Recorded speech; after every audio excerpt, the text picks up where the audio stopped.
ஒருத்தர் ரொம்ப அவசரமா வந்தார். சார், மனுஷன் நிம்மதியா இருக்கிறதுக்கு என்ன வழின்னு கேட்டார். சீக்கிரமா ஒரு கல்யாணத்தை பண்ணீங்க, எல்லாம் சரியா போடும் அப்படின்னோம். அவர் ஒரு மாதிரியா பார்த்தார். ஏற்கனவே எனக்கு கல்யாணம் ஆயிட்டுது சார், அதனால தானே நிம்மதியா இருக்கிறதுக்கு வழி கேட்கறேன் அப்படின்னார். சரி, இவர் ஒரு மாதிரியான கேஸ் அப்படின்னு நினைச்சுக்கிட்டு நம்மகிட்ட இருந்த ஒரு சின்ன புத்தகத்தை அவர்கிட்ட தூக்கி கொடுத்தோம். இதை படிச்சு பாருங்கன்னு. கல்யாணத்துக்கு பிறகும் சந்தோஷமா இருக்கிறதுக்கு என்ன வழி அப்படிங்கிற கேள்விக்கு அந்த புத்தகத்துல விளக்கம் இருந்தது.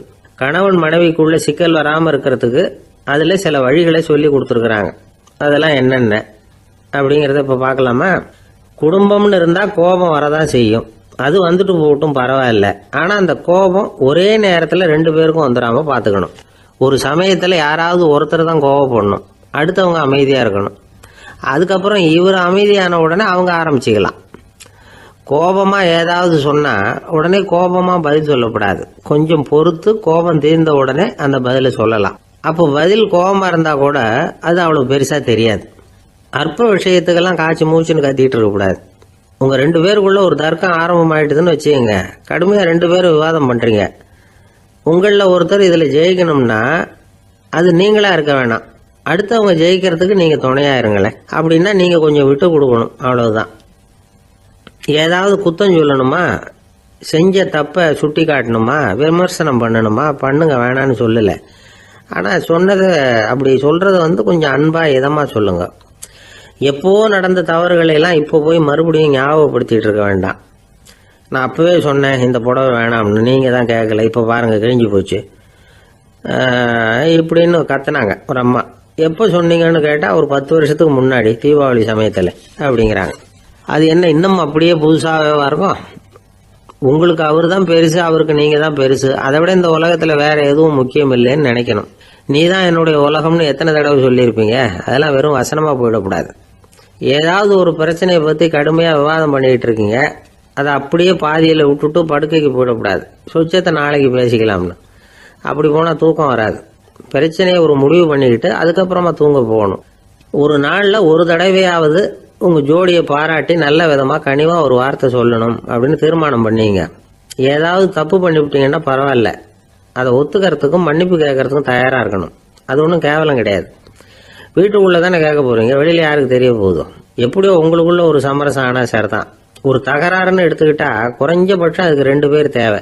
தனியாவே உட்காந்துக்கிட்டு நான் இப்ப தகராறு பண்ணிட்டு இருக்கிறேன் அப்படின்னு யாரும் சொல்ல முடியாது.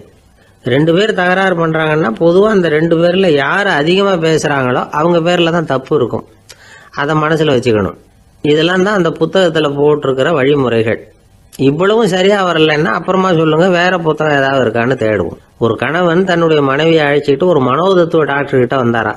டாக்டர், எங்களுக்கு கல்யாணம் ஆகி 30 வருஷ காலமா நாங்க ஒரு விஷயத்துல கூட ஒத்து போனதில்லை அப்படின்னு ஆரம்பிச்சார்.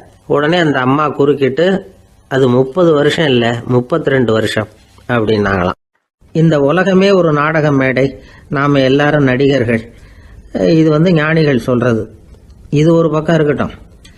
இந்த உலகத்துக்குள்ள எத்தனையோ நாடக மேடைகள், எத்தனையோ நடிகர்கள், எத்தனையோ நாடகங்கள், இதெல்லாம் எப்படி ஆரம்பமாச்சு? அதுதான் இன்னைக்கு தகவல்.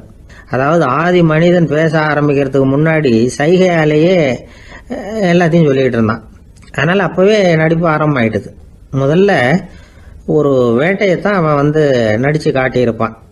இவன் எப்படி போனான், எதிரில் மிருகம் எப்படி வந்தது, அதோட எப்படி சண்டை போட்டான், எப்படி அடிச்சு கொண்டுகிட்டு வந்தான், இதை அப்படியே மற்றவங்களுக்கு நடிச்சு காட்டியிருப்பான். ஏன்னா மொழி கிடையாது.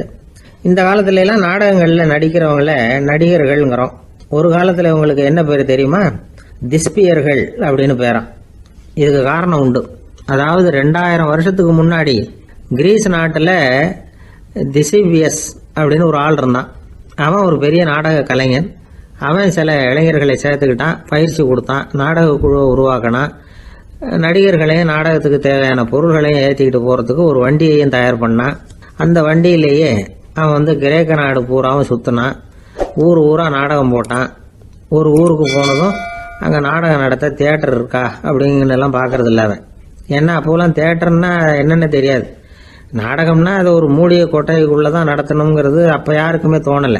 இந்த வண்டி போகும், அதுவே ஒரு பகுதி அப்படியே ஒரு மேடை மாதிரி விரிச்சுக்கும்.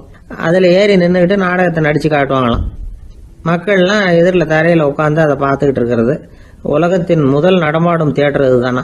இந்த திசைபியஸ் தான் முதலா உலகத்துல நாடகம்ங்கிற பொழுதுபோக்க நடத்தி காட்டினவன் அப்படின்னு சொல்றாங்க. அவன் சொந்தமா நாடகம் எழுதுனா, நடிச்சான், நாடகத்தை இயக்கினான். அதனாலதான் அவனை first man of the theatre அப்படின்னு சொல்லுவாங்க. அவன் தான் நாடக மேடையின் முன்னோடி.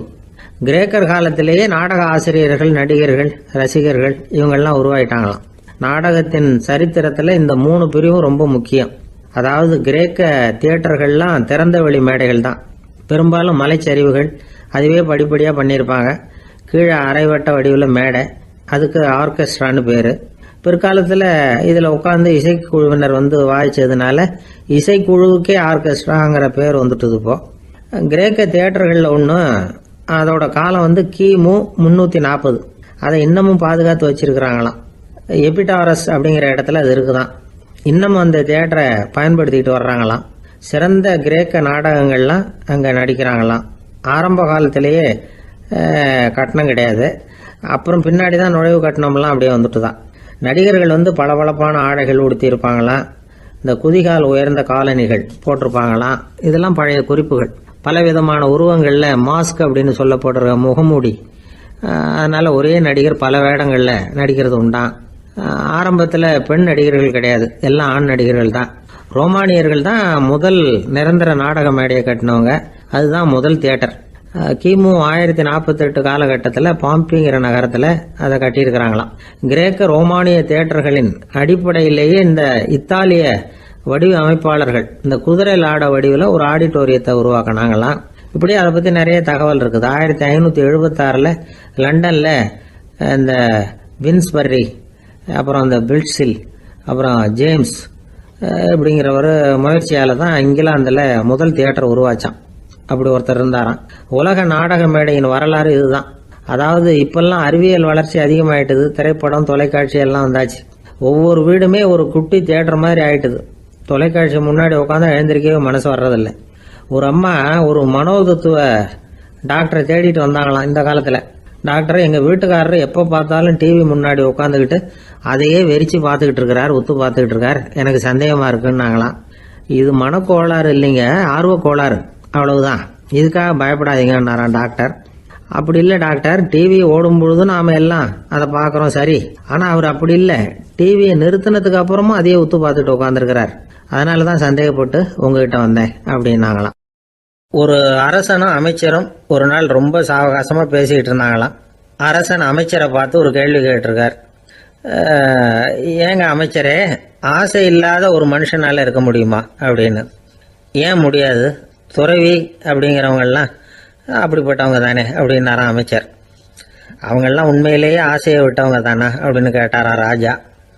அப்படிதான் இருக்கணும் அப்படின்னாராம் அமைச்சர். அப்படின்னா ஆசையே இல்லாத ஒரு உண்மையான துறவியை நான் பார்க்கணுமேன்னார். அது என்ன பிரமாதம், அதுக்கு நான் ஏற்பாடு பண்ணுறேன் அப்படின்னு விட்டார் இவர்.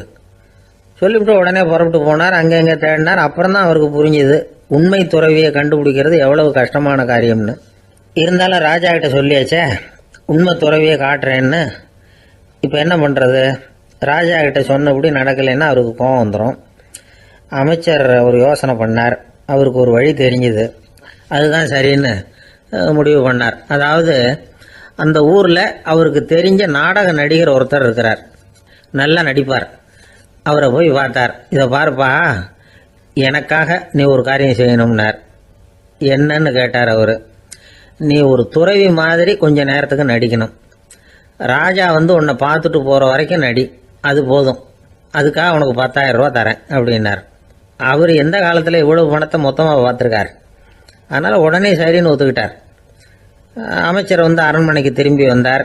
என்ன அமைச்சரே, இன்னுமா ஒரு உண்மையான துறவி கிடைக்கலன்னார்.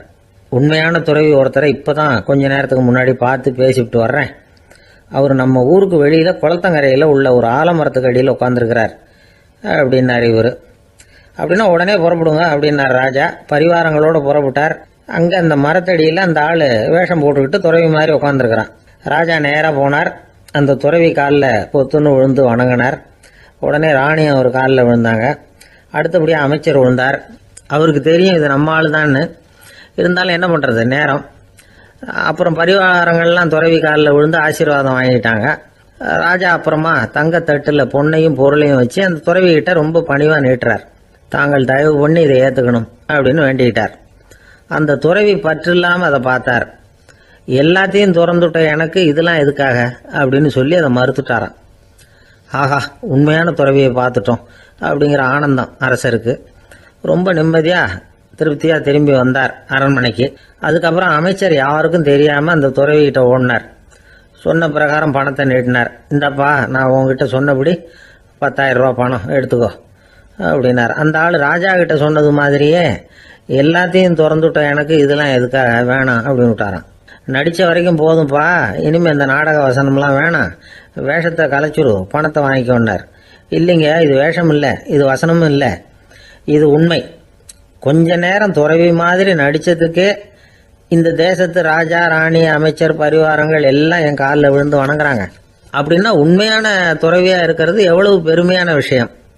நான் உண்மையான துறவியா ஆக போறேன், அப்படி முடிவும் பண்ணிட்டேன் அப்படின்னார் அந்த நடிகர். வேஷம் கூட எப்படிப்பட்ட விளைவுகளை உண்டு பண்ணுது பார்த்தீங்களா. நம்மால் ஒருத்தன் ரொம்ப வசதியாக தான் இருந்தான். ஒரு நாள் அவன் சொத்து பூரா திருட்டு போட்டுது. அதுக்கப்புறம் இவன் துறவி மாதிரி ஆயிட்டான். ஊர் ஊரா சுத்தினான். ஒரு குருநாதரை தேடி கண்டுபிடிச்சான். அவர்கிட்ட சீடனா சேர்ந்துக்கிட்டான். அவனை பார்த்து ஒருத்தர் கேட்டார், நீ உண்மையான சீடன் தானான்னு. இல்லைங்க, சீடன் மாதிரி நடிச்சுக்கிட்டு இருக்கிறேன் அப்படின்னா. அது குரு துரோகம் இல்லையா அப்படின்னு கேட்டார் அவர்.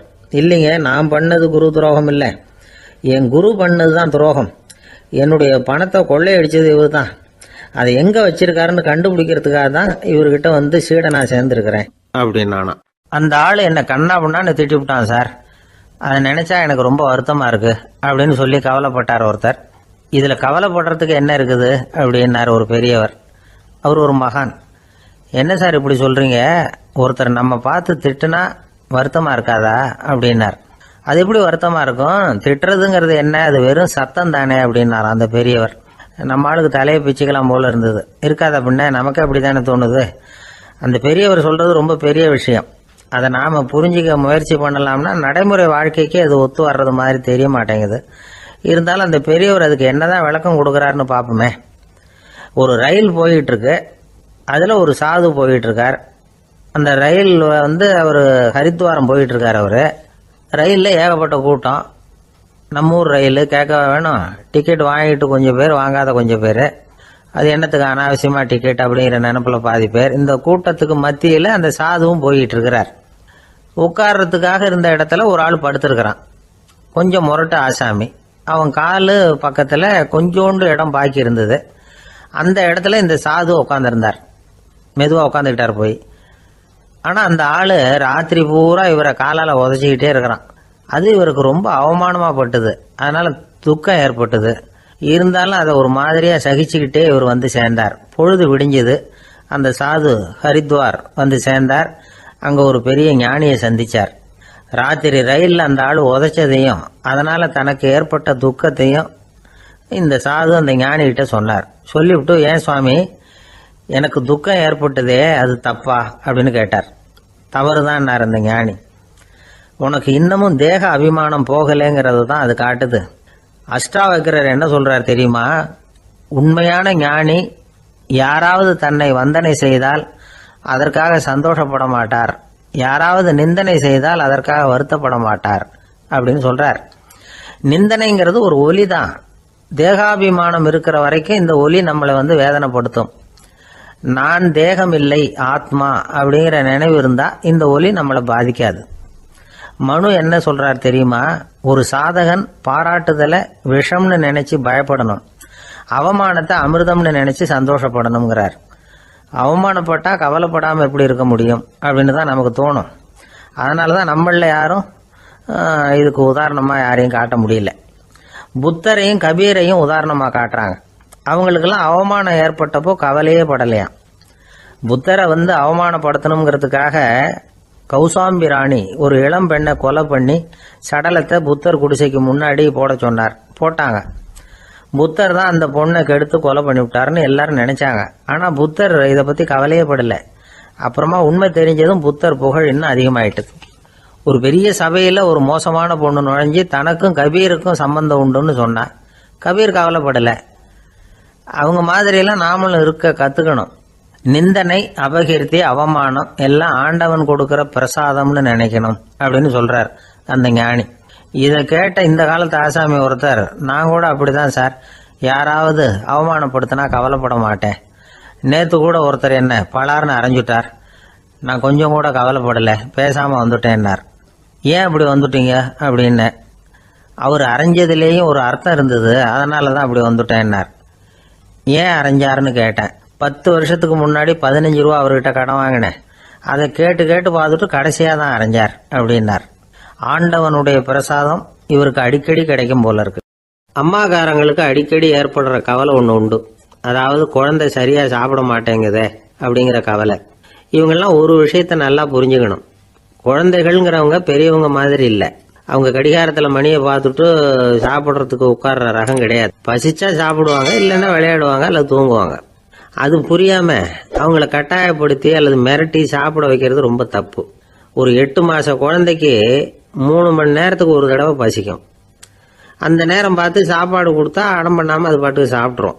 அதே குழந்தைக்கு 1 வயசு ஆகிறப்போ 4 மணி நேரத்துக்கு ஒரு தடவை பசிக்கும். இந்த வயசுல இயற்கையாவே பசி குறைஞ்சிருக்கும். அது புரியாம என் குழந்தை முன்னாடி மாதிரி இப்ப சரியா சாப்பிட மாட்டேங்கிறான் அப்படின்னு சில பேர் டாக்டர் கிட்ட போய் சொல்லிக்கிட்டு இருப்பாங்க. இன்னொரு விஷயம், ஒரு குழந்தைக்கு வயசு அதிகமாகிற வேகத்துக்கு உடம்பு எடையும் அதிகமாகிக்கிட்டே போவாது. உடம்பு எடை அதிகமாகிற வேகம் குறைஞ்சிக்கிட்டே வரும். 6 மாச குழந்தைக்கு ஒரு வாரத்துல 150 கிராம் எடை கூடும். ஒரு வயசுல வாரத்துக்கு 71 கிராம் எடை கூடும். இது புரியாம அதிகமா சாப்பாட்டை கொடுத்து குழந்தைய கஷ்டப்படுத்தக்கூடாது. ஏன்னா அளவுக்கு மீறின உணவு அஜீரணத்தை உண்டு பண்ணிவிடும். குழந்தைக்கு ஒரு தட்டில் கொஞ்சமா ஆகாரத்தை வச்சு கொண்டுகிட்டு போய் கொடுக்கணும். மலை மாதிரி குவிச்சு வச்சா அதை பார்த்ததுமே பசி அடங்கி போயிடும். அடிச்சு மிரட்டி பயமுறுத்தி குழந்தைய சாப்பிட வைக்கிற பழக்கம் இருக்கு பாருங்க, அதுக்கு ஃபுட் ஃபோர்சிங் அப்படின்னு பேரு. இப்படி பண்ணினா குழந்தைக்கு சாப்பாட்டில் விருப்பம் குறைஞ்சிரும், அதை கண்டாவே வெறுக்க ஆரம்பிச்சிடும். அது மாதிரி உளம் சார்ந்த பசி குறைவு, சைக்கோஜெனிக் அனோரெக்சியா, அது ஏற்படுமா. சாப்பாடுங்கிறதே ஒரு தண்டனை மாதிரி தோணும். குழந்தைகளுக்கு பிடிச்ச மாதிரியான ஆகாரத்தை கொடுக்கணும். சத்து அதிகம் இருக்குங்கிறதுக்காக அதுக்கு பிடிக்காத ஆகாரத்தை கொடுத்து கட்டாயப்படுத்தக்கூடாது. குழந்தைகளுக்கு 2 வயசு ஆகிறப்போ இயற்கையாகவே எதிர்மறை குணம் உண்டாகும். அதாவது அந்த எதிர்மறையா பேசுறது. இது மாதிரி சமயங்களில் நாம் என்ன சொல்கிறோமோ அதுக்கு நேர்மாறாக நடந்துக்கும். ஏட்டிக்கு போட்டி, சாப்பிட சொன்னால் விளையாட போவோம், விளையாட சொன்னால் சாப்பாடு கேட்கும். இதை புரிஞ்சுக்கிட்டு நடந்துக்கணும். குழந்தை சொன்ன பேச்சை கேட்கலேன்னு கோவப்படக்கூடாது. குழந்தை வளர வளர பிடிவாத குணம் வர்றது சகஜம். கேட்டதை வாங்கி கொடுத்தாதான் சாப்பிடுவேன் அப்படின்னு பிடிவாதம் பண்ணும். வாங்கி கொடுத்து விடுறது தான் உத்தமம். நீங்களும் அதுகிட்ட பிடிவாதம் பண்ணிட்டு இருக்கக்கூடாது. ஏன்னா கேட்டது கிடைக்கலையேங்கிற ஏமாற்றம் கூட குழந்தையோட பசியை குறைச்சிரும். கேட்டது கிடைச்சிட்டா பசி அதிகமாகும், கொடுத்ததை மலமலன்னு சாப்பிட்றோம். குழந்தைகளுக்கு கண்ட கண்ட நேரத்தில் சாப்பிட்றதுக்கு எதையாவது வாங்கி கொடுத்துக்கிட்டு இருந்தா சாப்பாட்டு நேரத்தில் சாப்பிடாம அடம் பண்ண ஆரம்பிச்சிடும். பள்ளிக்கூடம் போகிற பிள்ளைங்க காலை உணவை சரியாக சாப்பிட மாட்டாங்க. அச்சம், அவசரம், பரபரப்பு இதெல்லாம் தான் காரணம். பள்ளிக்கு புறப்படுறதுக்கு ஒரு 3/4 மணி நேரத்துக்கு முன்னாடியே சாப்பாடு போட்டுருங்க, அது சரியாக போடும். படிக்கிற குழந்தைகள் உடல் சோர்வு, மனச்சோர்வு இது காரணமாக கூட சாப்பிட மறுக்கிறது உண்டு. இப்போ உதாரணமாக சாயந்தரம் விளையாடி விட்டு வீட்டுக்கு வந்ததும் சாப்பிட சொன்னால் வேணாம்பாங்க. இது உடல் சோர்வு. ரொம்ப நேரம் வீட்டு பாடங்களை செஞ்சு முடித்த கையோடு சாப்பிட சொன்னாலும் அவங்களால சரியாக சாப்பிட முடியாது. இது உளச்சோர்வு, அதாவது மனச்சோர்வு. இதை தவிர குழந்தைகளுக்கு உடல் நல குறைவு ஏற்பட்டால் கூட சாப்பிட மறுக்கிறது உண்டு. சில மருந்து மாத்திரைகள் கூட பசியை குறைச்சிரும். அதனால் சரியாக தெரிஞ்சுக்கிட்டு குழந்தைகளை சாப்பிட வைக்கணும். அது புரியாமல் கையில் சாப்பாட்டு தட்டை வச்சுக்கிட்டு குழந்தைகளை விரட்டிக்கிட்டு அலையக்கூடாது. ஒரு சின்ன பையன் சொன்னான், எங்கள் அம்மா சாப்பாடு போடுறது தெரிஞ்சா நான் உடனே வீட்டை விட்டு வெளியில் ஓடி போடுவேன் அப்படின்னா. ஏன் அப்படி பண்ணுறேன்னு கேட்டோம். எங்கள் அப்பா கூட அது மாதிரி தான் சார் பண்ணுவார் அப்படிங்கிறான். ஒரு ஊரில் ஒரு ராஜா இருந்தார். பெரிய அரண்மனையில் தான் இருக்கிறார். எல்லா வசதியும் இருந்தது. இருந்தாலும் அவர் எல்லாரும் சொல்கிறது எப்படி தெரியுமா, பிச்சைக்கார ராஜா. அப்படி ஒரு பேர் அவருக்கு நிலைச்சி போச்சு. ஜனங்களும் சரி, மற்ற தேசங்களில் உள்ளவங்களும் சரி, அவர் அந்த பேர் சொல்லியே குறிப்பிடுறது வழக்கமாக போட்டுது. இது அவருக்கு ரொம்ப கவலையாக போச்சு. என்ன இது, நம்மளை தேடி வர்றவங்களுக்கெல்லாம் நாம் சோறு போடுறோம், நம்ம புகழ்ந்து பாடல் ஏற்றி கொண்டு வர்ற புலவர்களுக்கெல்லாம் அவங்க எப்படி வந்தாலும் ஒருவேளை சோறு போடணுங்கிறது உத்தரவு. இவ்வளவுலாம் செஞ்சும் நம்மளை போய் பிச்சைக்கார ராஜான்னு எல்லாரும் சொல்றாங்களே, அது ஏன், எதுக்காக இப்படி சொல்றாங்க? இதுதான் ராஜாவுக்கு குழப்பம். சரி, இதை பத்தி நம்ம அமைச்சர்கள் கிட்ட கேட்கலாமா அப்படின்னு யோசனை பண்ணார். இந்த விஷயத்த போய் அவங்க கிட்ட எப்படி கேட்கறதுன்னு அவருக்கு தயக்கமா இருந்தது. கௌரவ குறைச்சலா தெரிஞ்சது அவருக்கு. சரி, சாதாரண குடிமக்கள் கிட்ட இதை பத்தி கேட்கலாமா அப்படின்னு யோசனை பண்ணார். கேட்கலாம், ஆனால் அவங்க யாரும் ராஜா முன்னாடி வந்து நின்று தைரியமாக பேசக்கூடிய அளவுக்கு இல்லை. ராஜாவோட குழப்பம் நாளுக்கு நாள் அதிகமாக போச்சு. கடைசியாக அவர் ஒரு முடிவுக்கு வந்தார். அதாவது இதை பற்றி ஒரு பிச்சைக்காரங்கிட்டே கேட்டு பார்த்துட்டா என்ன, இதுதான் அவர் பண்ண முடிவு. உடனே மாறு வேஷம் போட்டுக்கிட்டு நகர்வலம் போனார். ஒரு பிச்சைக்காரனை கண்டுபிடிச்சார். இதை பாருப்பா, நம்ம ராஜாவை எல்லாரும் பிச்சைக்கார ராஜான்னே சொல்கிறாங்களே, அதுக்கு என்ன காரணமாக இருக்கும் அப்படின்னு கேட்டார். அதுக்கு அவன் சொல்கிறான், இதுக்கான பதிலை இன்னும் ஒரு 30 நாளில் சொல்கிறேன் அப்படின்னா. உடனே இவருக்கு சந்தோஷம். உண்மையை அவங்ககிட்ட சொன்னார். நான் வேற யாரும் இல்லை, நான் தான் இந்த நாட்டு ராஜா. இப்போ நீ என் கூடவே வந்துடு, அரண்மனையிலேயே தங்கிக்கோ. 30 நாள் கழித்து எனக்கு பதில் சொல்லிவிட்டு அதுக்கப்புறமா நீ போகலாம் அப்படின்னு சொல்லி அழைச்சிட்டு வந்துட்டார். அரண்மனையில் ஒரு மூலையில் அவன் தங்கறதுக்கு இடம் கொடுத்தார். தினம் 2 வேளையும் இவனுக்கு சோறு போடுங்க அப்படின்னு உத்தரவு போட்டார். ராஜா கொடுத்த இடத்துல போய் உக்காந்துக்கிட்டான் அந்த பிச்சைக்காரன். தினமும் அந்த அரண்மனையில் நடக்கிறதையெல்லாம் கவனிச்சுக்கிட்டு வந்தான். வேளைக்கு சாப்பாடு வரும், சாப்பிட்டுக்கிட்டு இருக்கான். இப்படி 30 நாள் முடிஞ்சுது. ராஜா வந்தார். என்ன, என்னோட கேள்விக்கு பதில் என்னன்னு கண்டுபிடிச்சிட்டியான்னார். கண்டுபிடிச்சிட்டேன்னா. என்ன எல்லாரும் பிச்சைக்கார ராஜான்னு சொல்கிறாங்களே, அது நியாயமா படுதா உனக்குன்னு கேட்டார். நியாயமாக தான் படுது, சந்தேகம் இல்லாமல் நீங்கள் பிச்சைக்கார ராஜா தான். என்னதான் நீங்கள் வசதியோடவும் படைபலத்தோடவும் இருந்தால் கூட நீங்கள் எங்கள் வர்க்கத்தை சேர்ந்த ஆசாமி தான் அப்படின்னு அடித்து சொல்லிவிட்டான் அந்த ஆள். ஏனால் அப்படி சொல்கிறேன்னு கேட்டார் இவர். அரசே, ஒரு உண்மையை கண்டுபிடிச்சி சொல்கிறதா நான் உங்ககிட்ட சொன்னேன். நீங்கள் ராஜ பரம்பரைன்னா உடனே உங்கள் கழுத்தில் கிடக்கிற முத்து மாலையை கழட்டி பரிசாக கொடுத்துருப்பீங்க, பொன்னையும் மணியையும் கொடுத்துருப்பீங்க. ஆனால் நீங்கள் அப்படி செய்யலை. என்னை ஒரு மூலையில் உட்கார வச்சு 2 வேளை சோறு போட சொன்னீங்க. உங்களை தேடி யார் வந்தாலும், யார் வந்து பாராட்டி பேசினாலும் அல்லது பிரச்சனைகளை சொன்னாலும் நீங்கள் செய்கிற ஒரே காரியம் சோறு போடுறது தான். பிச்சைக்காரனுக்கு சோறு மட்டும்தான் உலகம். உங்கள் விஷயத்திலையும் நீங்கள் அப்படி தான் நினைக்கிறதாக தெரியுது. நல்லா கவனிங்க. எந்த ஒரு பிரச்சனைக்கும் சோறு தான் முடிவுன்னு நினைக்கிறீங்க பாருங்க.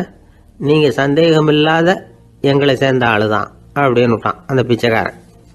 அதுக்கப்புறம் தான் அந்த ராஜா தன்னுடைய தவறுகளை எல்லாம் தேர்த்திக்கிட்டாராம். பசின்னு வர்றவங்களுக்கு சோறு தான் போடணும், அது தப்பு இல்லை.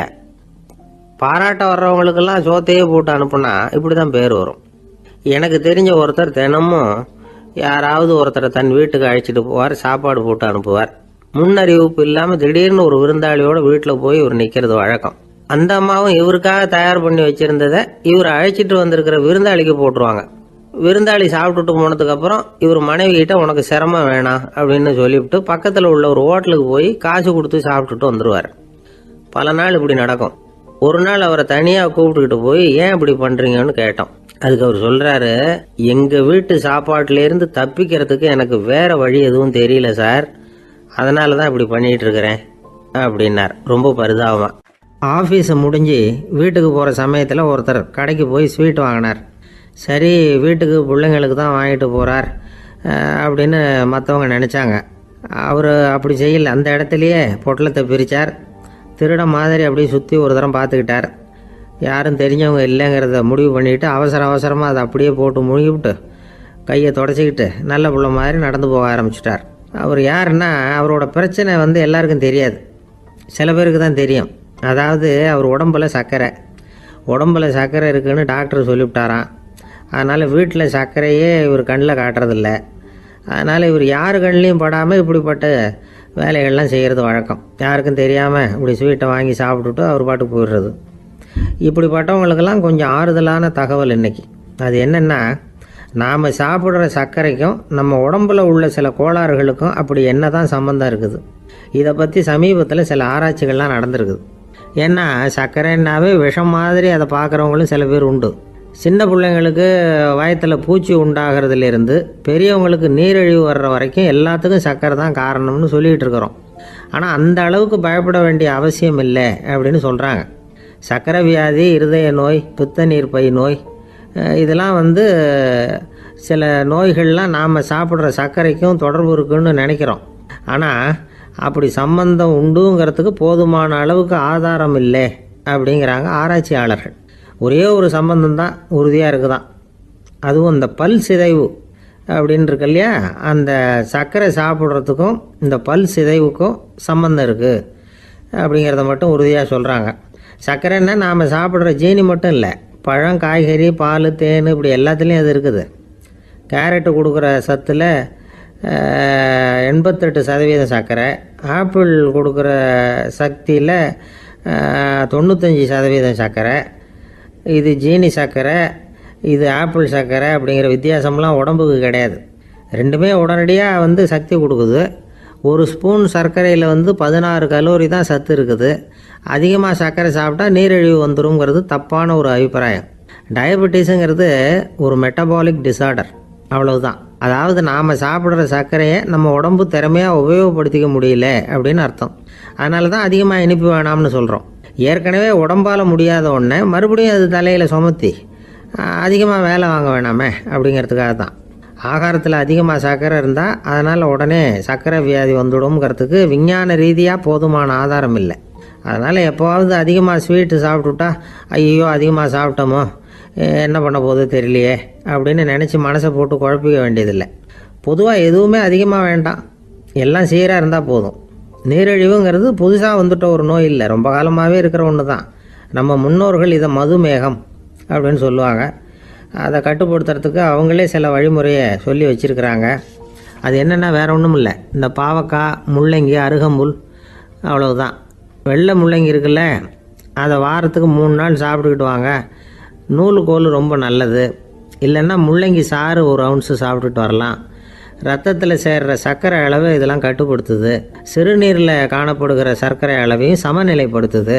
தினமும் ஆகாரத்தில் கோதுமை, கேழ்வரகு, வெந்தயம், கருவேப்பிலை, சோயாபீன்ஸ் எது கிடைக்குதோ சேர்த்துக்கலாம். இப்படிலாம் செஞ்சுக்கிட்டு வந்தால் அப்புறம் வீட்டுக்கு தெரியாமல் கடையில் போய் நின்றுக்கிட்டு ஸ்வீட் வாங்கி திருட்டுத்தனமாக சாப்பிட வேண்டிய அவசியமே உங்களுக்கு வராது. 2 ஆசாமிகள் கடற்கரையில் உட்காந்து சாவகாசமாக பேசிக்கிட்டு இருந்தாங்களாம். ஒருத்தர் சொன்னார், இன்னொருத்தருக்கு தெரியாமல் ஸ்வீட்டு சாப்பிட்றதே எப்பவும் வந்து இடைஞ்சல் தான் சார். நேற்றுக்கு பாருங்கள் அப்படி தான் சாப்பிட்டுக்கிட்டு இருந்தேன், வீட்டுக்காரி கண்ணில் போட்டுவிட்டுது, அதுக்கப்புறம் ஒரே ரகலையாக போச்சு அப்படின்னாராம். எனக்கு கூட அப்படி தான் சார் ஆகிட்டுது, ஒரே ரகலை அப்படின்னாராம் இன்னொருத்தர். நீங்கள் சாப்பிட்டதும் உங்கள் வீட்டுக்காரங்க கண்ணில் போட்டுவிட்டுதா சார் அப்படின்னு கேட்டிருக்காரு இவர். அதுக்கு அவர் சொன்னாராம், அப்படி இல்லை சார், கடைக்காரர் கண்ணில் போட்டுவிட்டுதோ, நான் அவருக்கு தெரியாமல் அந்த ஸ்வீட்டை அவர் கடையிலேருந்து எடுத்திருந்தேன் அப்படின்னு விளக்கம் கொடுத்தாராம் இந்த ஆள். ஒரு மனுஷனுக்கு 3 விதத்தில் கர்வம் உண்டாகிறதுக்கு வாய்ப்பு உண்டு. பணம், பதவி, புகழ். பணம் அதிகமாக வந்தால் கர்வம் வரலாம், பதவி பெருசாக வந்துட்டுதுன்னா கர்வம் வரலாம், புகழ் அதிகமாக போனாலும் கர்வம் வரலாம். இந்த 3 வகையான கர்வத்துக்கும் இடம் கொடுக்காமல் இருக்கிறாங்க பாருங்கள், அவங்க தான் சிறந்த மனிதர்கள். ஒரு பெரிய பொறுப்பில் இருக்கிறவங்களுக்கு கர்வம் வந்துடக்கூடாது. அப்படி வந்துட்டுதுன்னா அது எல்லாருக்கும் இடைஞ்சல். ஒரு ராஜா இருந்தார். அவர் ஒரு நாள் தன்னுடைய தலைநகரத்தை சுற்றி வந்துக்கிட்டு இருந்தார். ஒரு இடத்துல ஒரு அழகான நிலத்தை பார்த்தார். ஆஹா, இந்த இடத்துல நமக்குன்னு ஒரு மாளிகையை கட்டினா எவ்வளோ நல்லாயிருக்கும் அப்படின்னு நினச்சார். ராஜா நினச்சா அது முடியாத காரியமா? சரி, இந்த நிலம் யாருக்கு சொந்தம்னு விசாரிங்க அப்படின்னார் பக்கத்தில் இருந்தவங்கக்கிட்ட. அவங்கெல்லாம் ஓடி போய் விசாரித்தாங்க. அந்த இடம் வந்து ஒரு வயசான கிழவிக்கு சொந்தம், வயசான அம்மாவுக்கு சொந்தமாக. அந்த அம்மா தான் அதில் ஒரு குடிசையை போட்டு குடியிருந்துகிட்டு இருக்கிறாங்க. சரி, அந்த நிலத்துக்கு வந்து ஒரு விலையை நிர்ணயம் பண்ணி அதை அந்த வயசான அம்மா கிட்ட கொடுத்துருங்கோ அப்படின்னு உத்தரவு போட்டார் ராஜா. ஆனால் அந்த அம்மா இது எங்கள் பூர்வீக இடம், இதை விற்க மாட்டேன் அப்படின்னு சொல்லிவிட்டுது. சரி, 2 பங்கு விலை கொடுக்குறோம்னு சொல்லி பாருங்க அப்படின்னாங்க. அப்படியே சொன்னாங்க அரண்மனை ஆட்கள். அதுக்கும் சம்மதிக்கலை அந்த அம்மா. இதை கேள்விப்பட்டதும் ராஜாவுக்கு கோபம் வந்துட்டுது. தன்னுடைய ஆளுங்களை கூப்பிட்டார். போய் அந்த குடிசையை பிரித்து எறிங்க, காசெல்லாம் ஒன்றும் கொடுக்காதீங்க அப்படின்னு கத்தினார். அவ்வளோதான். அடுத்த நிமிஷம் அரண்மனை ஆசாமிகள் போனாங்க, குடிசையை பிரித்து எரிஞ்சாங்க. அந்த வயசான அம்மா இருக்குது, அதுவும் அந்த இடத்த விட்டு துரத்தி விட்டாங்க. அந்த இடத்துல ஒரு அரச மாளிகையை கட்டி முடிச்சிட்டாங்க. அந்த வயசான அம்மா பாவம், ராஜாவே இப்படி பண்ணால் யார்கிட்ட போய் முறையிட முடியும்? ஒரு ஞானி இருந்தார், அவர்கிட்ட போய் சொன்னாங்க. அவர் இவங்க சொன்னதை கேட்டு மனசில் வச்சுக்கிட்டார். ஒரு நாள் அந்த ராஜாவே இந்த ஞானியை கூப்பிட்டார். புதுசாக ஒரு மாளிகை கட்டியிருக்கிறேன், வந்து பாருங்கன்னு. சரின்னு சொல்லி இந்த பெரியவர் ஒரு நாள் இந்த மாளிகைக்கு போனார். சும்மா போகல, ஒரு கழுதையையும் ஓட்டிகிட்டு போனார். கொஞ்சம் சாக்குகள், வெத்து சாக்கு, அதையும் எடுத்து கழுதை முதுகில் போட்டு கழுதையை ஓட்டிகிட்டு போகிறார். ராஜா பார்த்தார். அவருக்கு இது ஆச்சரியமாக இருந்தது. என்ன இது, மாளிகைக்கு வந்துட்டு போங்கன்னு கூப்பிட்டா கழுதை சாக்கு இதெல்லாம் கொண்டு வராரு, ஒன்றும் புரியலையேன்னு நினச்சார். எதுக்காக இதெல்லாம்னு கேட்டார். அரசருடைய தோட்டத்திலேருந்து கொஞ்சம் மண் எடுத்துகிட்டு போகிறதுக்கு ஆசைப்பட்றேன், அதுக்கு நீங்கள் அனுமதி கொடுக்கணும் அப்படின்னாரு இவர். இது என்ன வேடிக்கையான கோரிக்கையாக இருக்குது அப்படின்னு நினச்சார் ராஜா. இருந்தாலும் மண் தானே கேட்குறாரு, எடுத்துகிட்டு போகட்டுமே அப்படின்னு நினச்சார். சரின்னு அனுமதி கொடுத்தார். அந்த பெரியவர் தோட்டத்துக்கு போனார், மண்ணை வெட்டினார், சாக்கில் போட்டு நிரப்புனார். ராஜாவை கொஞ்சம் கிட்ட வாங்கன்னு கூப்பிட்டார். இந்த மண் மூட்டையை தூக்கி கழுதையோட முதுகில் வைக்கணும், கொஞ்சம் உதவி பண்ணுங்கன்னார். ஓ பண்ணுறேனே அப்படின்னு சொல்லி ராஜா கிட்ட போனார். மூட்டையை தூக்கி பார்க்குறாரு, முடியல, திணறி போயிட்டார். இப்போ அந்த ஞானி பேசினாராம். அரசே, இந்த ஒரு சாக்கு மண்ணையே உங்களால் தூக்க முடியல, அந்த கிழவிகிட்ட இருந்து அந்த அக்கிரமமாக அபகரித்த இந்த தோட்டம் பூராவையும் சுமக்கணும்னு ஆசைப்படுறீங்களே, அது உங்களால் முடியுமா அப்படின்னு கேட்டாராம். ராஜா யோசனை பண்ண ஆரம்பித்தார். தன்னுடைய செயலுக்காக வருத்தப்பட்டாராம்.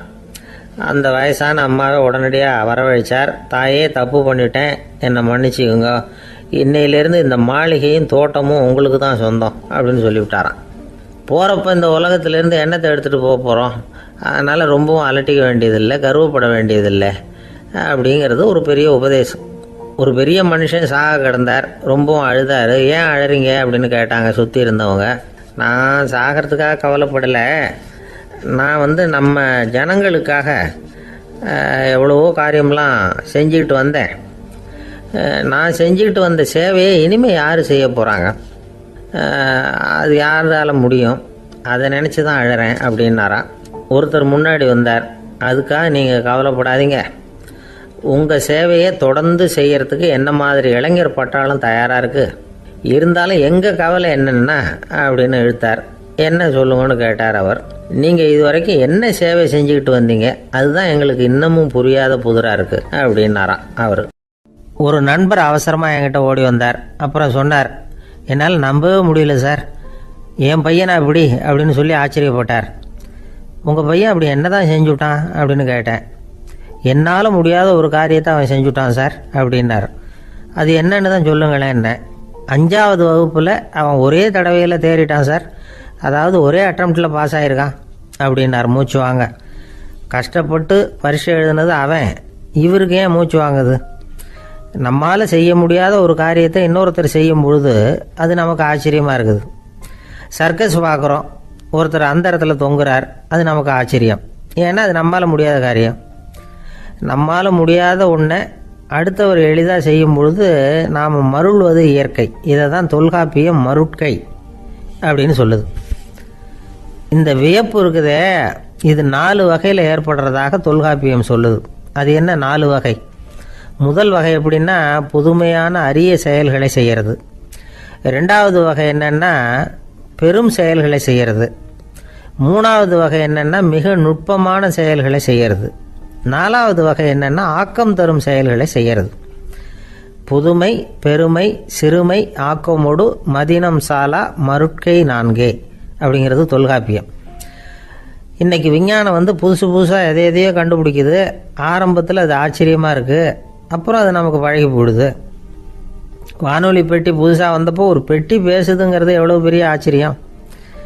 இப்போ யாரும் அதை ஆச்சரியமாக பார்க்குறதில்ல. மதினம் சாலா மருட்கை அப்படின்னு ஒரு சொற்றொடர் வருது பாருங்க, அதில் கருத்தாழம் உண்டு. எதை பற்றியும் போதுமான அளவு புரிந்து கொள்ளாத போது ஒருத்தர் ஆச்சரியப்படுறார். புரிந்து கொண்ட பிறகு ஆச்சரியம் மறைஞ்சு போடுது. மிக நுட்பமான செயல்களும் நம்ம ஆச்சரியப்பட வைக்கும். ஒரு அரிசியில் ஒரு திருக்குறள் எழுதி காட்டுறாங்க, ஒரு முட்டை ஓட்டுக்குள்ளே ஓவியம் தீட்டி காட்டுறாங்க. கருங்கல் சிற்பங்களில் எவ்வளவு நுட்பமான வேலைப்பாடுகளை எல்லாம் பார்த்து ஆச்சரியப்படுறோம்.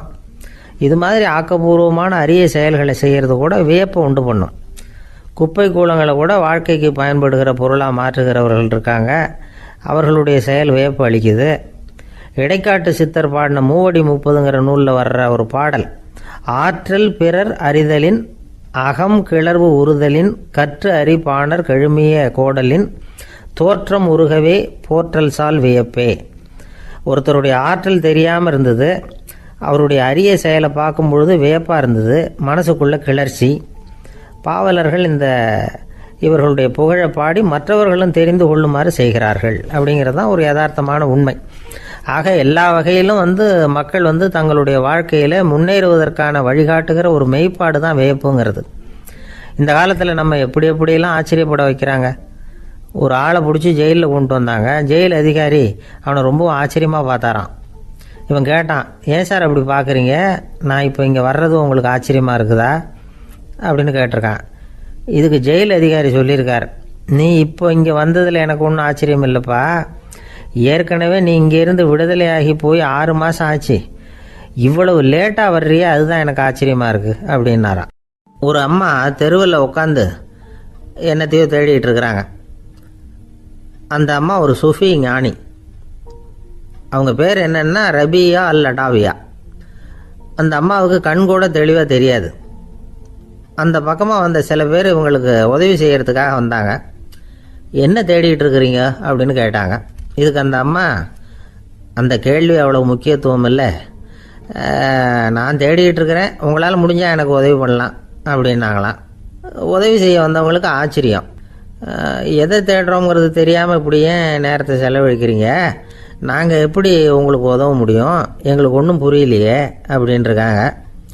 சரி, உங்களை திருப்தி பண்ணுறதுக்காக சொல்கிறேன், ஒரு குண்டூசி தொலைஞ்சி போச்சு, அதை தேடுறேன் அப்படின்னாங்களாம் அந்த அம்மா. அதுக்கப்புறம் இவங்களும் சேர்ந்து தேட ஆரம்பிச்சிட்டாங்க. கொஞ்ச நேரம் ஆச்சு, ஒன்றும் கிடைக்கல. உதவி செய்ய வந்தவங்களும் அழுத்து போட்டாங்க. அப்புறம் கேட்டாங்க, பாருங்கம்மா, இது ரொம்பவும் பெரிய தெரு, அகலமான தெரு, அதனால் குறிப்பாக நீங்கள் எந்த இடத்துல அந்த குண்டூசியை தொலைச்சிங்க அதை சொல்ல முடியுமான்னாங்களாம். இதுக்கு அந்த அம்மா, நீங்கள் மறுபடியும் அர்த்தமில்லாத கேள்வியை கேட்குறீங்க, உங்கள் கேள்விக்கும் நான் தேடுறதுக்கும் என்ன சம்மந்தம்னாங்களாம். இதை கேட்டதும் அவங்க ஒரு மாதிரி ஆயிட்டாங்க. என்னம்மா நீங்கள் பைத்தியம் மாதிரி பேசுகிறீங்க அப்படின்னாங்களாம். சரி, உங்களை மறுபடியும் திருப்திப்படுத்துறதுக்காக சொல்கிறேன், அதை நான் எங்கள் வீட்டில் தொலைச்சுட்டேன் அப்படின்னாங்களாம். அப்புறம் எதுக்காக இங்கே தேடிட்டு இருக்கிறீங்க அப்படின்னு கேட்டிருக்காங்க. ஏன்னா இங்கே தான் வெளிச்சம் அதிகமாக இருக்குது, அங்கே வீட்டுக்குள்ளே இருட்டாக இருக்குது, அதனால் இங்கே தேடுறேன், வெளிச்சம் உள்ள இடத்துல தானே தேட முடியும் அப்படின்னாங்களாம் அந்த ஞானி. இந்த கதைக்கு என்ன அர்த்தங்கிறத பெரியவங்க சொல்கிறாங்க. அதாவது இந்த தேடுதல்ங்கிறது ஒரு வியாதி. அது நம்ம சதா அலைய வைக்கும், பைத்தியமாக மாற்றுறதுக்கு முயற்சி பண்ணோம். ஒரு காலம் அது நிறைவு அடையவே அடையாது. வாழ்வுங்கிறது ஒரு புரிந்து கொள்ள முடியாத சதா இயங்கி கொண்டிருக்கிற ஒரு செயல். அதுக்கு ஆரம்பமும் இல்லை, முடிவும் கிடையாது. எதையோ தேடணும் அப்படிங்கிற உந்துதல் நமக்குள்ளே இருக்கும், ஆனால் குறிப்பாக எதை தேடிட்டு இருக்கிறோம் அப்படிங்கிறது புரியாது. அப்படி ஏதாவது ஒன்றை தேடி அடைஞ்சிடுறோம்னு வச்சுக்கோங்க, உடனே ஒரு அதிருப்தி வந்துடும். அதனால் வாழ்க்கைங்கிறது சலிப்பு நிறைந்தது அப்படிங்கிற எண்ணத்தை உண்டாக்கிக்கிறோம். ஒன்று அடைஞ்சதுக்கு அப்புறம் இன்னொன்று தேட ஆரம்பிச்சிருவோம். ஆக இந்த தேடல்ங்கிறது நாம் ஒன்று அடைஞ்சாலும் அடையாவிட்டாலும் தொடர்ந்து நடந்துக்கிட்டு தான் இருக்கும். இதுக்கு முடிவே கிடையாது. இந்த உண்மையை நாம் நல்லா புரிஞ்சுக்கணும் அப்படிங்கிறது பெரியவங்களுடைய கருத்து. ஏழையும் தேடுறான், பணக்காரனும் தேடுறான், நோயாளியும் தேடுறான், நோய் இல்லாதவனும் தேடுறான், அதிகாரம் உள்ளவனும் தேடுறான், அதிகாரம் இல்லாதவனும் தேடுறான், முட்டாளும் தேடுறான், அறிவாளியும் தேடுறான். ஆனால் யாரும் இதை தான் தேடி சாதிக்க போகிறோம், இதுதான் முடிவு அப்படின்னு திட்டவட்டமாக சொன்னதில்லை. ஒன்று அடைஞ்சதும் இன்னொன்று தேட ஆரம்பிச்சிடுறாங்க, அவ்வளோதான். அதாவது உங்களின் தேடுபவர் உங்கள் உள்ளே தான் இருக்கிறார், அவரை தேடி கண்டுபிடியுங்கள். இதுதான் ஞானிகள் நமக்கு சொல்லுகிற ஒரு ஆலோசனை. நம்மால் ஒருத்தன் ஜெயிலில் இருந்தான். இன்னொரு கைதி அவனை பார்த்து கேட்டான், ஏன்பா உன்னை பார்க்குறதுக்கு வெளியிலேருந்து யாருமே இங்கே வர்றது இல்லையே, உனக்கு சொந்தக்காரங்களே கிடையாதா அப்படின்னு கேட்டானா. ஏன் இல்லை, எனக்கு சொந்தக்காரங்க நிறைய பேர் உண்டு, அவங்க என்னை பார்க்க வராததுக்கு காரணம் வேற அப்படின்ட்டுருக்கான் இவன். என்ன காரணம்னு கேட்டான் அவன். அதுக்கு இவன் சொன்னானா, அதுக்கு என்ன காரணம்னா அவங்க எல்லாரும் இங்கே உள்ளேயே இருக்கிறாங்க அப்படின்னானா. ஒரு ஆசாமி வேகமாக ஓடிக்கிட்டு இருந்தான். ஏன் இப்படி ஓடுறேன்னு கேட்டார் இன்னொருத்தர். அங்கே ஒரு ஆள் அடிபட்டு கிடக்கிறான், அதை பார்த்தேன், உடனே ஓடுறேன்னா. எங்கேன்னு கேட்டார். ஆஸ்பத்திரிக்குன்னா. ஒரு ஆள் அடிபட்டு கிடக்கிறத பார்த்தா உடனடியாக நாம் செய்ய வேண்டியது முதல் உதவி, அதுக்கப்புறம் தான் ஆஸ்பத்திரி. இன்றைக்கி விபத்துங்கிறது சர்வசாதாரணமாக நடந்துக்கிட்டு இருக்குது. வாகன விபத்து, வெடிகுண்டு விபத்து, தீ விபத்து, கட்டடம் சரியறது, பூகம்பம், இப்படி நிறைய நடக்குது. ஒரு விபத்தை பார்த்துட்டா நம்மளில் பல பேர் நமக்கு என்னத்துக்கு வம்புன்னு ஒதுங்கி போயிடுறதும் உண்டு. சில பேர் துணிஞ்சு கிட்ட போய் உதவி செய்கிறதும் உண்டு. அப்படி உதவி செய்ய நினைக்கிறவங்களுக்கு உபயோகப்படுற தகவல் இது. விபத்தில் காயமடைஞ்சவங்களை 3 பிரிவாக பிரிக்கலாமா. முதல் வகை கொஞ்சம் சீரியஸானது, உயிருக்கு உடனே ஆபத்து தரக்கூடியது. மூளை காயம், முகம், கழுத்து காயங்கள், இருதயம், நுரையீரல் காயங்கள், வயத்தில் உள்ளுறுப்பு காயங்கள், அதிகப்படியான இரத்தப்போக்கு, இதனால எல்லாம் பாதிக்கப்பட்டிருந்தால் அது முதல் வகை அப்படின்னு நாமளே மனசுக்குள்ளே முடிவு பண்ணிக்கணும். இவங்களுக்கெல்லாம் உடனடியாக முதல் உதவி கொடுக்கணும். தாமதப்படுத்தாமல் ஆஸ்பத்திரிக்கு கொண்டுகிட்டு போயிடணும். இப்படி கொஞ்சம் எச்சரிக்கையாக நடந்துக்கிட்டால் அவங்களில் பல பேரை காப்பாற்றி போடலாம். 2வது வகை எப்படின்னா, முதல் உதவி விரைவாக கிடைச்சா உயிர் பிழைக்கக்கூடிய மார்பு காயங்கள், கைகால் எலும்பு முறிவு, இடுப்பு முதுகெலும்பு காயம், சீரான இரத்த சேதம், இப்படிப்பட்டவங்களை 2வது வகையாக பிரிக்கணும். ஆபத்து இல்லாத சிராய்ப்புகள், சிறு காயங்கள், இரத்த உறைவுகள், இதனால் பாதிக்கப்படுறவங்க 3வது வகை.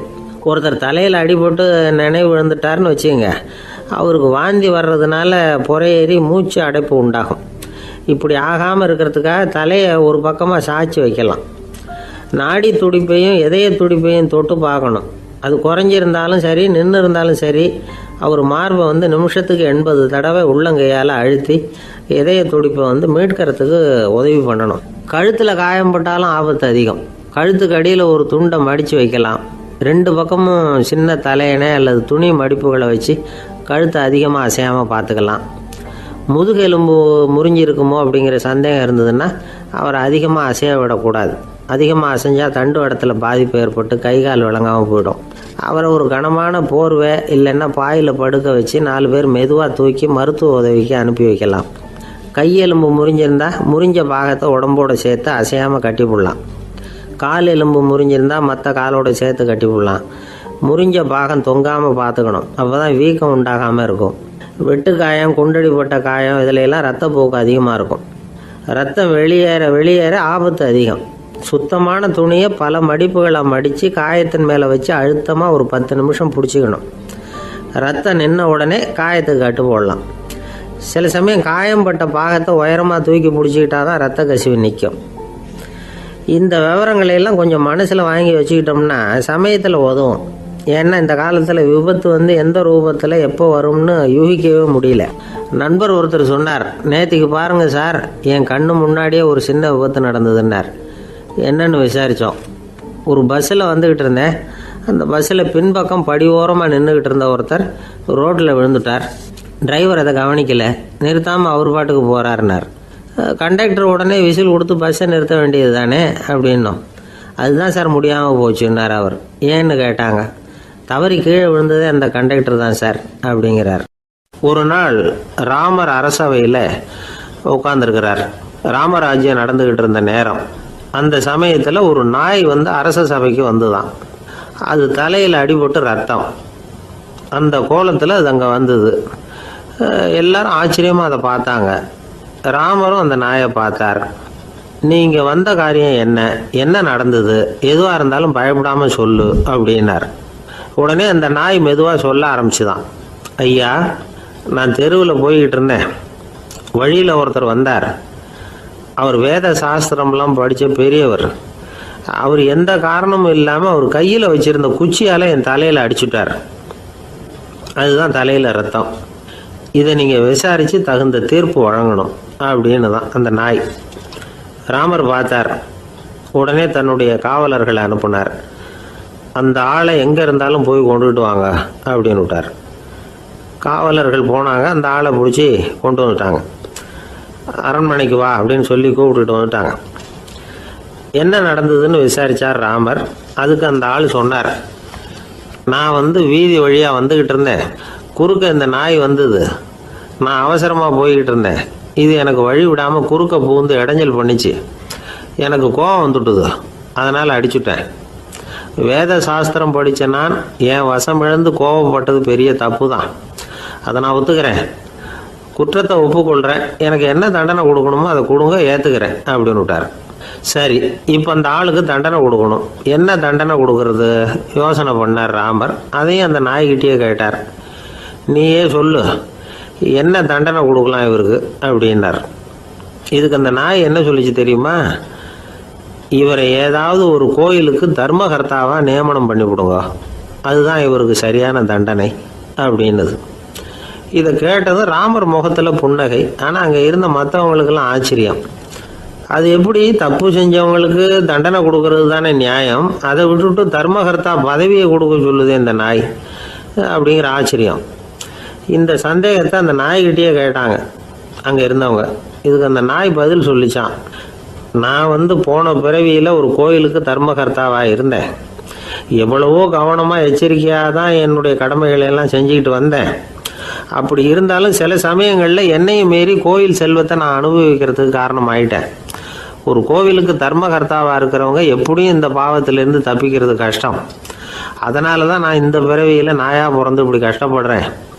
இதே நிலைமை இந்த ஆளுக்கும் ஏற்படணும் அப்படிங்கிறதுக்காக தான் அவரையும் ஒரு கோயிலுக்கு தர்மகர்த்தாவை நியமிக்கும்படி கேட்டுக்கிட்டேன் அப்படின்னு தான் இந்த நாய். இதிலேருந்து என்ன தெரியுது? எந்த பதவியில் நாம் இருந்தாலும் நமக்கு தெரியாமல் கூட அதை தவறாக உபயோகப்படுத்தக்கூடாதுங்கிறத இதிலேருந்து புரிஞ்சுக்கணும். இல்லைன்னா அடுத்த பிறவியில் நாயாக பிறந்து எங்கேயாவது போய் வாழை ஆட்டிகிட்டு நிற்க வேண்டியது தான். கோவில் வாசலில் 2 நாய் பேசிக்கிட்டு இருந்துதான். போன ஜென்மத்தில் நான் மனுஷனாக தான் இருந்தேன். ஒரு கோவில் பூசாரி பேச்சை கேட்டுவிட்டு அவரோட கூட்டு சேர்ந்துக்கிட்டு ஆண்டவன் போட்டிருந்த நகையெல்லாம் அபகரித்து என்கிட்ட கொடுத்தாரு அவர். நான் எடுத்துகிட்டு வந்துட்டேன். திருடினது அந்த ஆள் தான், எடுத்துக்கிட்டு வந்தது தான் நான்.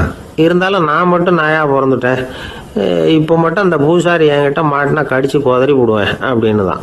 அவசரப்பட்டு அப்படி செஞ்சுடாதே, பதிலுக்கு அவரும் உன்னை திருப்பி கடித்தாலும் கடிச்சிருவார். ஏன்னா அவரும் இப்போ ஒரு நாயாக தான் பிறந்திருக்கிறார் அப்படின்னு தான். இன்னொன்று, அது எப்படி உனக்கு தெரியும்னு தான். இது நான் தானே அது அப்படின்னு தான் அந்த நாய். இந்த காலத்து புள்ள ஒருத்தன் தன்னோட அப்பாவை பார்த்து சொன்னான், அப்பா நான் உனக்கு உதவி செய்யலாம்னு நினைக்கிறேன், என்ன உதவி செய்யணும்னு சொல்லு அப்படின்னா. நீ சும்மா இருந்தால் அதுவே எனக்கு செய்கிற பெரிய உதவிடா அப்படின்னார் அப்பா. சும்மா இருக்கிறதும் ஒரு உதவி தான், அது மாதிரி மௌனமும் ஒரு சமூக சேவை தான் அப்படிங்கிறார் காஞ்சி பெரியவர். நமக்கு 5 புலன்கள் இருக்குது, மெய், வாய், கண், மூக்கு, செவி. இந்த 5லேயும் அதிகப்படியான வேலை எதுக்குன்னு நினைக்கிறீங்க? வாய்க்கு தான். ஏன்னா அதுக்கு 2 வேலை. இப்போ கண்ணுக்கு பார்க்குறது மட்டும்தான் வேலை, காதுக்கு கேட்குறது மட்டும்தான் வேலை, மூக்குக்கு வாசனை அறியறது தான் வேலை, உடம்புக்கு உணர்றது மட்டும்தான் வேலை. ஆனால் வாய் அப்படி இல்லை, அதுக்கு 2 வேலை. சாப்பிட்றதும் அதுதான், பேசுகிறதும் அதுதான். அதாவது வாய் ஒன்று தான் கர்மேந்திரியமாகவும் இருக்குது, ஞானேந்திரியமாகவும் இருக்குது அப்படின்னு சொல்லுவாங்க. சாப்பாட்டில் உட்காந்தா எந்தெந்த ஆகாரம் என்னென்ன ருசின்னு அறிவிக்கிற வேலையும் செய்யுது. சபையில் உட்காந்தா பாடுறது, பேசுறது, சிரிக்கிறது, இது மாதிரியான வேலையும் செய்யுது. இன்னொரு வித்தியாசம், கண்ணு, காது, மூக்கெல்லாம் ஸ்ட்ரெயின் பண்ணிக்கிட்டு வேலை செய்கிறதில்ல. ஒரு ரோஜா பூவை பார்த்தா உடனே மூக்கு அப்படியும் இப்படியும் அசைய ஆரம்பிக்கிறதில்ல. ஒரு சங்கீதத்தை கேட்ட உடனே காது ஆட ஆரம்பிக்காது. ஆனால் வாய் அப்படி இல்லை, அது பேசினாலும் சரி சாப்பிட்டாலும் சரி அசைஞ்சு தான் ஆகணும். ஆக மற்றதை விட வாய்க்கு வேலை ஜாஸ்தின்னு தெரியுது. சாப்பிட்றது, பேசுறது அப்படின்னு 2 காரியம் அதுக்கு. இப்படி 2 காரியம் இருக்கிறதுனால அது 2ஐயும் பாதியாக குறைச்சிக்கணுங்கிறது கடவுள் அபிப்பிராயமாக இருக்கணும் அப்படிங்கிறார் காஞ்சி பெரியவர். ஆனால் இப்போ நாம் அப்படியே நடந்துக்கிறோம், அதுக்கு நேர்மாறாக நடந்துக்கிறோம். நாம் சாப்பிட்றதும் அதிகம், பேசுகிறதும் அதிகம், 2 வேலையையும் தேவைக்கு அதிகமாகவே செய்கிறோம். வாய் தான் ரொம்ப ஓவர் ஒர்க்குடு. அதுக்கு ஓய்வு கொடுத்தா உடம்பும் நல்லாயிருக்கும், உலகமும் நல்லாயிருக்கும். மௌன விரதம் இருக்கிறதெல்லாம் எதுக்காக நினைக்கிறீங்க? இதுக்காக தான். இந்த காலத்தில் மௌனமாக இருக்கிறவங்கெல்லாம் மகத்தான தொண்டு செய்கிறாங்க அப்படின்னு தான் சொல்லணும். சத்தம் அதிகமாக போய் தான் சவுண்டு பொல்யூஷன் வருது. அது மட்டும் இல்லை, மௌனமாக இருந்தால் சண்டை சச்சரவே வராது. மௌனம் கலக நாஸ்தி. ஆக இதுவும் ஒரு சமூக சேவை தான். நமக்கு தான் வாய் இருக்குதுங்கிறதுக்காக வசமாக சாப்பிட்றதும் தப்பு, வளவளன்னு பேசுகிறதும் தப்பு. ஒரு கருத்தை சொல்கிறதுக்கு ஒரே ஒரு சொல்லு போதும் அப்படின்னு இருக்கும்பொழுது 2 சொற்களை செலவு பண்ணாதே. எவ்வளவு சொன்னாலும் அதனால் ஒரு பயனும் விளையாது அப்படின்னு தெரிய வருமே, ஆனால் அந்த ஒரு சொல்லையும் விரயம் பண்ணாதே அப்படிங்கிறார். ஒரு அறிஞர். எல்லா குணங்கள்லேயும் மௌனம்தான் சிறந்தது அப்படிங்கிறார் ஒருத்தர். மௌனமாக இருக்கிறது மூலமாக மற்றவர்கள் குறைகளை நம்மளால் தெரிஞ்சுக்க முடியும். அதே சமயத்தில் நம்மக்கிட்ட இருக்கிற குறைகளை மற்றவங்களுக்கு தெரியாமல் மறைச்சிக்கவும் முடியுங்கிறார் அவர். உண்மைதானே? ஒரு பெரிய மேடை பேச்சாளர், பொது வாழ்க்கையில் 25 வருஷ காலமாக ஈடுபட்டிருக்கிறவர். அவர் மனைவி ஒரு நாள் சொன்னாங்க, எங்கள் வீட்டுக்காரர் 25 வருஷ காலமாக பொது வாழ்வில் ஈடுபட்டிருந்தா கூட இந்த மாதம் 10ஆம் தேதியிலேருந்து தான் மக்களுக்கு சேவை செய்ய ஆரம்பிச்சிருக்கார் அப்படின்னு நாங்கள் ரொம்ப பெருமையாக. 10ஆம் தேதிக்கு அப்படி என்ன விசேஷம் அப்படின்னு கேட்டோம். அன்னையிலேருந்து தான் அவர் மேடையில் பேசுகிறத நிறுத்தினார் அப்படின்னாங்க அந்த அம்மா. நம்மக்கிட்ட ஒருத்தன் தப்பாக நடந்துக்கிட்டானா உடனே நாம் என்ன செய்வோம்? கையை ஓங்கிட்டு அவனை அடிக்க போவோம். நாம் அவங்ககிட்ட அவனை விட ஒருபடி மேலாக தப்பாக நடந்துக்குவோம். ஆனால் பெரியவங்கள்லாம் அப்படி நடந்துக்கிறது இல்லை. இன்னா செய்தாரை ஒருத்தல் அவர் நாண நன்னயம் செய்து விடல் அப்படின்னு வள்ளுவர் சொல்லியிருக்கார் இல்லையா? அதுக்கு தகுந்த மாதிரி நடந்துக்குவாங்க. பாயசித் விஸ்தாமிங்கிறவர் ஒரு பெரிய ஞானி. அவர் ஒரு நாள் ராத்திரி ரொம்ப நேரம் மசூதியில் இருந்துட்டு வீட்டுக்கு திரும்பி வந்துகிட்டு இருக்கிறார். வழியில் ஒரு குடிகாரன், அவன் கையில் ஒரு இசைக்கருவி, அதை கண்ணா பின்னான்னு மீட்டிக்கிட்டு வாய்க்கு வந்தபடி என்னத்தையோ பாட்டுன்னு நினச்சிக்கிட்டு பாடிக்கிட்டு அவன் பாட்டுக்கு கிடக்கிறான் வழியில். அதோடு இருந்தாலும் பரவாயில்ல, அந்த பக்கமாக வழியில் போகிறவங்க வர்றவங்களையெல்லாம் பார்த்து கண்ணா பின்னான்னு திட்டிக்கிட்டு இருக்கிறான், ரொம்ப வளர்க்குறான். பாயசீத் பிஸ்தாமிங்கிற அந்த பெரியவர் அந்த வழியாக போகிறார். அவனை பார்க்குறார். அவனுடைய நிலைமையை பார்த்துட்டு பரிதாபப்படுறார். ஏன்பா இது மாதிரிலாம் நடந்துக்கிற, இப்படி நடக்கலாமா அப்படின்னு ஏதோ கொஞ்சம் புத்திமதி சொல்கிறதுக்கு ஆரம்பித்தார். அவனுக்கு கோபம் வந்துட்டுது. கையில் வச்சிருந்த வாத்திய கருவி அதால் ஓங்கி அந்த பெரியவர் தலையில் ஒரு அடி கொடுத்தான். ரத்த காயம் ஏற்பட்டு போச்சு. அவன் கையில் இருந்த இசைக்கருவியும் அடித்த வேகத்தில் 2ஆக உடஞ்சி போச்சு. அவ்வளோ வேகமாக அடிச்சிருக்கான். இவ்வளவு தூரத்துக்கு நடந்து போச்சுல்ல.